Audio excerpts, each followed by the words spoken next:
नमस्कार, स्वागत है आपका इंडिया न्यूज 28 में। आइए बात करते हैं इस वक्त की बड़ी खबर की। प्रत्येक व्यक्ति एक गाय पाले तो गोवंश की रक्षा हो सकती है।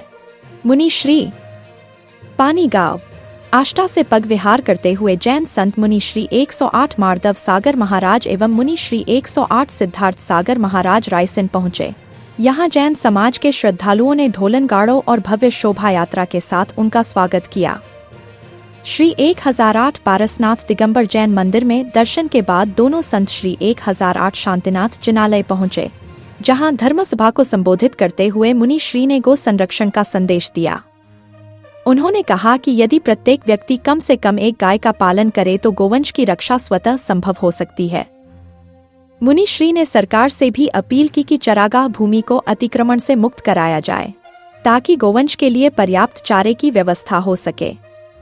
साथ ही उन्होंने सुझाव दिया कि सरकार गोबर को उचित और बेहतर मूल्य पर खरीदे, जिससे किसानों की आय बढ़े और गोपालन को भी बढ़ावा मिले। इंडिया न्यूज 28 के लिए ब्यूरो चीफ राकेश जैन की रिपोर्ट।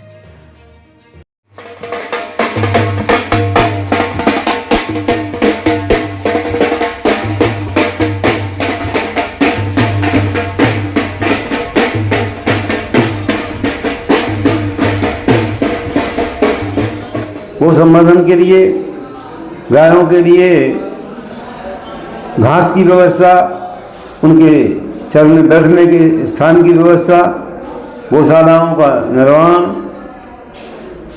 और गायों को जो हिंसा से रोकना और हर व्यक्ति से गोपालन का प्रावधान सिद्ध करना।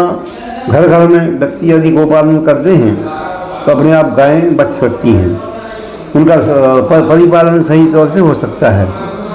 भगवान सददेव ने सभी जैनों के लिए मुख्यतया चारों वर्णों में जो व्यस्त था उसके लिए गोपालन का विशेष उपदेश दिया था।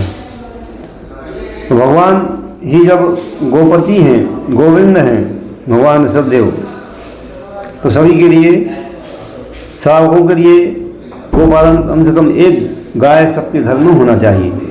और सरकार के लिए इसके लिए बढ़ावा देने के लिए गाय के जो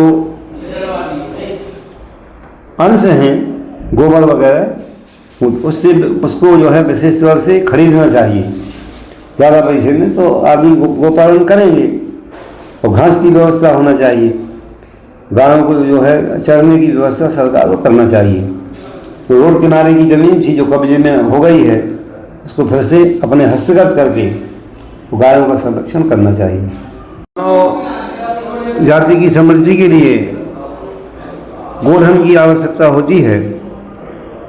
गोधन में गाय मुख्यतः आती है और भी जो दुधारू जीव हैं वो भी आते हैं, मगर यहाँ पर मुख्यतः गो संवर्धन का ख्याल जैन वेदों में, जैन शास्त्रों में जैन ऋषि महर्षियों ने ज़्यादा रखा है, क्योंकि गाय जो है उसका दूध विशेष हुआ करता है, शुद्ध हुआ करता है, बुद्धि के लिए और जागृति के लिए आवश्यक होता है। तो आचार्यों ने कहा है धवला वगैरह टीका में, या गौ शास्त्री, जो गाय है वह श्री है, शोभा है, लक्ष्मी है, धन है। श्री के अनेक अर्थ होते हैं। इस प्रकार से गाय का